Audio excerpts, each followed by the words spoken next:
क्या हैजॉब स्टडी क्या होता है? इसका मतलब है hazard and operability study. Hazard and मतलब जो मेरे ऑपरेशंस हैं, जो मेरी प्रोसेस है, what is the hazard in that? Fire hazard is there, chemical hazard is there, biological hazard is there, explosion hazard is there, what kind of hazard is there? So that hazard identification, then the consequence of that. Consequence would be how much severe, like building damage or environment damage, like that. That is consequence. Or multiple fatalities, single fatalities. ये सब उसका that is the consequence level. Then we calculate the risk. Risk क्या है? Risk is the representation of the consequence and hazard. Means the potential of the hazard means the probability and the severity of the consequence. When we multiply the both, we get the risk number. So risk number is nothing but the representation of the hazard and consequence by multiplying probability with the severity level. तो हम लोग क्यों करते हैं हैजॉब करने का? Styrene gas leak हुआ विशाखापट्टनम में, 12 लोगों की डेथ हुई, है ना। जितना भी केमिकल रिलेटेड इंडस्ट्री है उसमें बहुत ज्यादा, जैसे अमोनिया,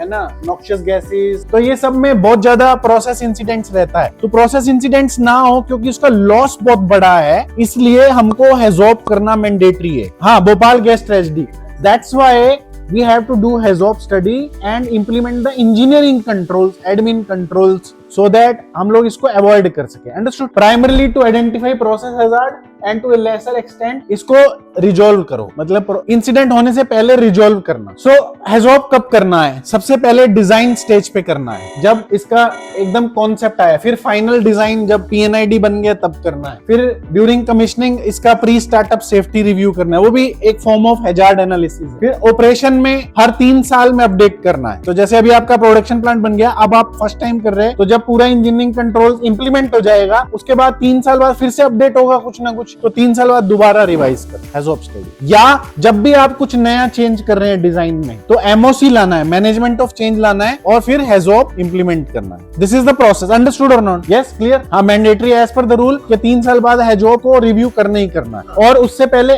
अगर चेंज 3 साल से पहले होता है तो MOC लाके, मैनेजमेंट ऑफ चेंज सिस्टम लाके हैजॉब करना है। वो मैनेजमेंट ऑफ चेंज फंक्शन हम लॉन्च करेंगे, वो हैजॉब के साथ लिंक है। अगर कोई भी मटेरियल प्रोसेस कंडीशंस में, मटेरियल कंडीशंस में, प्रोसेस कंडीशन में, या इक्विपमेंट पैरामीटर्स में कोई भी डिजाइन में चेंज हो रहा है, आपको हैजॉब करना है, चाहे वो छोटा सा ही सेक्शन क्यों। हाँ, बिकॉज अगर डिजाइन चेंज हो रहा है तो हैजार्ड चेंज हो रहा है। It's as simple as that. और डिजाइन में क्या आता है? मटेरियल आ जाता है, प्रोसेस आ जाती है, इक्विपमेंट आ जाता है। तीनों में कुछ भी चेंज किया तो आपको हैजॉब करना है, मैंडेटरी है। और अगर जैसे आपने एक इक्विपमेंट, एक वेसल लगा हुआ है, उसका X पैरामीटर है, और सेम वेसल आपने X ऑर्डर किया एज इट इज, फिर हैजॉब की जरूरत नहीं, बिना हैजॉब के आगे से नहीं कर। छोटा हैजॉब करना है, पहले MOC कर रहे हैं, जैसे लाइन को हम रीरूट कर रहे हैं, तो पहले MOC फॉर्म भरेंगे। MOC अगर बोलेगा हैजॉब की जरूरत है तो करना, वो MOC सर्टिफाई करेगा ना कि हैजॉब की जरूरत है कि नहीं। अंडरस्टूड?